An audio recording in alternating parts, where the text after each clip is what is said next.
Kebakaran besar terjadi di Jalan Syekh Hamzah Fansuri Desa Subulu Salam Selatan Kecamatan Simpang Kiri Kota Subulu Salam, pada Sabtu tanggal 31 Juli sekitar pukul 16.30 waktu Indonesia Barat.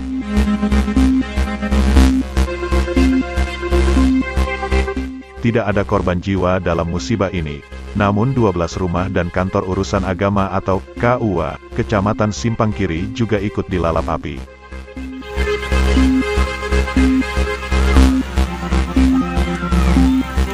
Bangunan yang sebagian besar berkonstruksi kayu tersebut rata dengan tanah.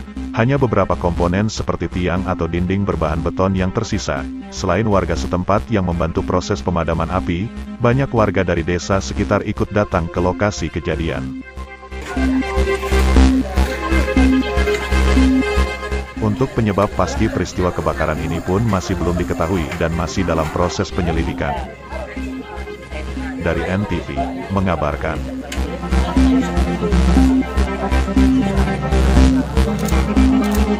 Thank you.